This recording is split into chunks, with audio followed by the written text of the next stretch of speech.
Doctor Baba Saheb Ambedkar open university.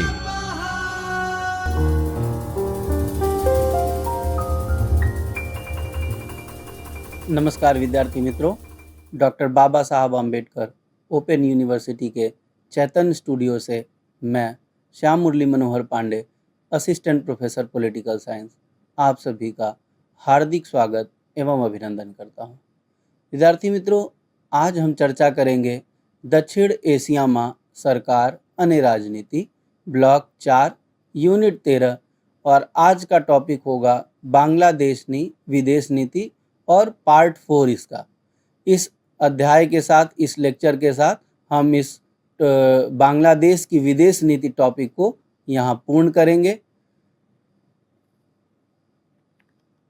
विद्यार्थी मित्रों, जैसा कि हमने पहले लेक्चर में चर्चा किया है, बांग्लादेश की विदेश नीति के मुख्य निर्धारक तत्व क्या हैं, बांग्लादेश के जो विदेश नीति है उसका उद्देश्य क्या है, ऑब्जेक्टिव क्या है, बांग्लादेश की विदेश नीति का कैसे समय के साथ विकास हुआ, शेख मुजीबुर रहमान के शासन के दौरान बांग्लादेश की विदेश नीति कैसी रही, उस दौरान महाशक्तियों के साथ उनका संबंध कैसा रहा, पड़ोसी देशों के साथ संबंध कैसा रहा, उसी क्रम को आगे बढ़ाते हुए अब हम चर्चा करेंगे कि 1975 का जो सैन्य विद्रोह हुआ और उसके बाद के दौर के बाद बांग्लादेश की विदेश नीति कैसी रही।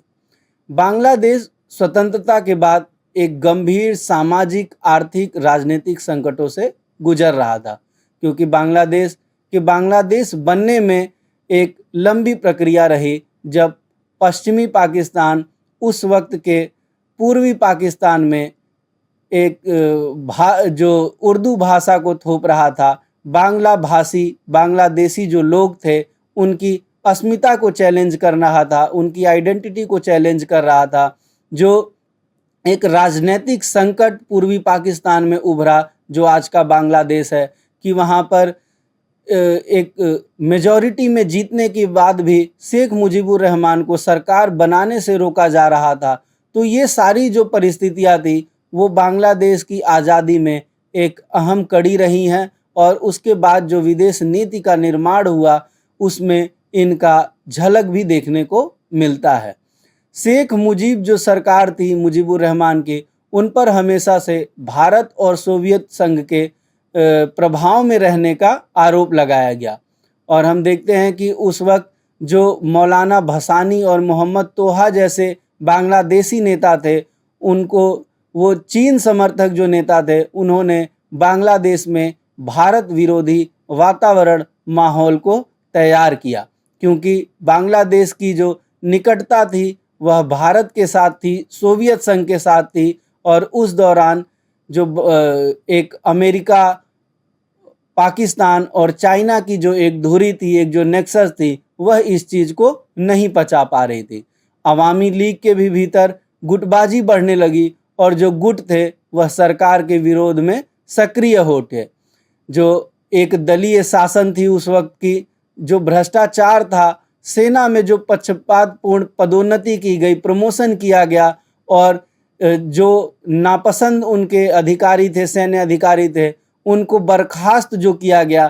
तो ये जो सारी परिस्थितियां हुई, इससे बांग्लादेश की जो व्यवस्था थी उसमें असंतोष फैल गया वहाँ के जनमानस में, और हम देखते हैं कि सेना का एक समूह जो था वो तख्ता पलट करता है। शेख मुजीबुर रहमान को उनके परिवार सहित हत्या कर दी जाती है।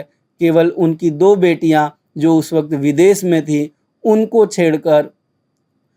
छोड़कर शेख मुजीब की पूरी परिवार को हत्या कर दी जाती है। और इस घटना ने जो बांग्लादेश की राजनीति थी उसमें सेना के डायरेक्ट इंटरवेंशन, एक तरह से प्रत्यक्ष हस्तक्षेप को देखा, और यह सेना के हस्तक्षेप की शुरुआत थी। 1975 के बाद बांग्लादेश की विदेश नीति में परिवर्तन क्या है? बांग्लादेश जो अब तक जिस पर आरोप लगा कि वह सोवियत और भारत के प्रभाव में है, अब अमेरिका और पश्चिमी देशों ने बांग्लादेश को भरपूर आर्थिक सहायता देना शुरू किया। और यह महज आर्थिक सहायता नहीं था, बल्कि बांग्लादेश के जो राजनीतिक व्यवस्था थी, जो वहाँ पे नेतृत्व था, उन पर अपना प्रभाव स्थापित करने की शुरुआत थी। चीन ने 1975 का जो विरोध था उसको समर्थन दिया और भारत सोवियत जो प्रभाव था उसका भी विरोध किया। इस्लामिक देशों ने इसे इस्लामिक एकता की विजय मानकर आर्थिक सहयोग बढ़ाया। 1971 में जब बांग्लादेश आज़ाद हुआ तो यही इस्लामिक देश बांग्लादेश को समर्थन नहीं दे रहे थे, लेकिन जैसे ही वहाँ शेख मुजीब की हत्या होती है, वहाँ पर सैन्य शासन स्थापित होता है तख्ता पलट के बाद, तो जितने भी इस्लामिक देश थे इसको इस्लामिक एकता की जीत बताते हैं और बांग्लादेश को आर्थिक सहायता देने लगते हैं। गुट निरपेक्षता की नीति बनी रही, लेकिन उसका जो स्वरूप था वो बदल गया। बांग्लादेश की जो सक्रियता थी वो धीरे धीरे कम होती गई। साम्राज्यवाद और उपनिवेशवाद का जो एक विरोध था, इस मुहिम को भी चोट पहुंचा, कमजोर पड़ा। तो ये सारे जो परिवर्तन थे वह शेख मुजीबुर रहमान की हत्या के बाद बांग्लादेश की विदेश नीति में देखे गए। भारत बांग्लादेश संबंधों पर क्या प्रभाव पड़ा, तो हम देखते हैं कि जो दोनों देशों के संबंध थे उसमें गिरावट आई, क्योंकि भारत वहाँ में जो सैन्य शासन हुआ, जो तख्ता पलट हुआ, भारत उसका समर्थक नहीं रहा। जो वहाँ पर चुनी हुई सरकार थी शेख मुजीब की, उसको अपदस्थ किया गया, ना बल्कि उनको अपदस्थ किया, उनकी हत्या भी हुई, परिवार सहित हत्या हुई। तो इस दौरान वहाँ पर जो बांग्लादेशी सैन्य शासन था उसके साथ भारत की जो भारत का संबंध था उसमें कटुता आई, कमी आई और उसमें गिरावट देखा गया। जो द्विपक्षीय विवाद थे भारत और बांग्लादेश के बीच, उसको वहाँ की जो सैन्य शासन थी उसका अंतर्राष्ट्रीयकरण करने लगा, उसको अंतर्राष्ट्रीय मंचों पर उठाने लगा।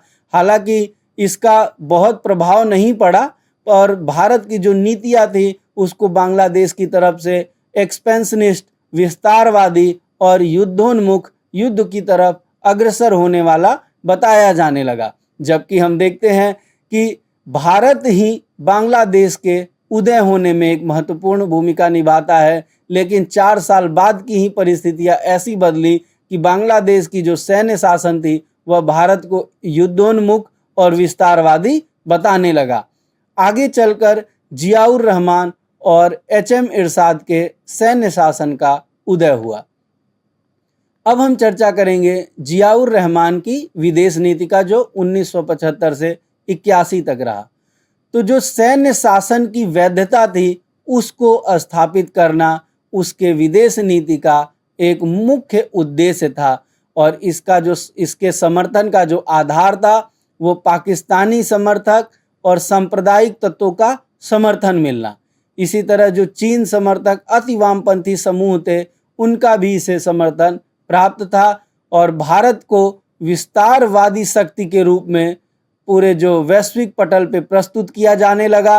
विदेश नीति का जो झुकाव था जियाउर रहमान के शासनकाल के दौरान वो अमेरिका, चीन और इस्लामिक जो देश थे उनकी तरफ बढ़ने लगा। बांग्लादेश की जो एक समाजवादी विरोध विदेश नीति थी उसकी वजह से सोवियत संघ से भी दूरी बढ़ने लगी। तो हम देखते हैं कि 1975 के बाद से कैसे बांग्लादेश समाजवाद और जो सेकुलर उसकी पॉलिसी थी उससे दूर हटता गया और यही वजह था कि भारत और सोवियत संघ के साथ जो उसके संबंध थे उसमें कमी आती गई, गिरावट देखी गई और इस्लाम को बांग्लादेश के राष्ट्रवाद का आधार बनाया गया। और यह सब इसलिए किया गया क्योंकि सैन्य शासन की वैधता को स्थापित करना था और जो डेमोक्रेटिक चुनी हुई सरकार थी उसके विरोध में बातें वैश्विक मंच पर पसारनी थी, फैलानी थी। अब इसका अगर हम देखें कि भारत बांग्लादेश संबंध पर प्रभाव क्या पड़ा, उसका मूल्यांकन, तो कम शब्दों में अगर देखा जाए तो संबंधों में तनाव आए, दोनों देशों के बीच अविश्वास की स्थिति हुई, अविश्वास बढ़ा। जो गंगा जल विवाद था जिसको सुलझाने की दिशा में बातचीत आगे बढ़ रही थी वह एक प्रमुख मुद्दा बन गया। 1977 में जब जनता पार्टी की सरकार आती है तो उस दौरान हम देखते हैं कि कुछ सुधार हुए, कुछ अंतरिम समझौते किए गए, लेकिन जो भारत बांग्लादेश का संबंध था वह 1975 के पहले की जो स्थिति थी उसमें नहीं आ पाया। विदेश नीति का प्रभाव अगर हम देखें जियाउर रहमान के पीरियड में, तो राष्ट्रीय मुक्ति आंदोलन जो था उसके उद्देश्यों से भटक चुका था, उससे दूर हो चुका था। जिस आंदोलन की वजह से बांग्लादेश का उद्देश्य हुआ, जिस आंदोलन के उद्देश्य को उनको फलीभूत करना था आगे के समय में, उससे वो विमुख हो चुके थे, दूर हो चुके थे। अमेरिका और चीन के साथ उनके जो सहयोग थे, निकटता थी, उसको स्थापित की जाने लगी। सार्क की अवधारणा को बढ़ावा देना एक महत्वपूर्ण उपलब्धि थी, लेकिन इसके पीछे भी एक प्रमुख वजह था कि साउथ एशियन जो एक देशों की जो ग्रुपिंग है उसमें एक समूह बना के जो दक्षिण एशियाई संगठन है उसमें बढ़ चढ़कर हिस्सा लेके किस तरह से भारत के प्रभाव को दक्षिण एशिया में कम की जाए, इस वजह से बांग्लादेश ने सार्क की अवधारणा को बढ़ावा दिया और उसको समर्थन दिया। 1981 में जियाउर रहमान के हत्या के साथ उनके शासन का अंत हुआ। अब हम चर्चा करेंगे इरशाद काल की विदेश नीति। जियाउर रहमान की जो विदेश नीति थी उसी की निरंतरता बनी रही, उसी को आगे बढ़ाते रहे। इरशाद भारत और सोवियत संघ के प्रति जो एक संदेहपूर्ण दृष्टिकोण था वह अभी भी जारी रहा, लेकिन समय के साथ उस विरोध की जो तीव्रता थी वो कम होती गई। सार्क जो दक्षिण एशियाई क्षेत्रीय सहयोग संगठन है उसमें सक्रिय भूमिका थी बांग्लादेश का, उसको सक्रिय समर्थन दिया। सार्क की जो पहली शिखर बैठक हुई वो इरशाद की अध्यक्षता में ढाका में हुई।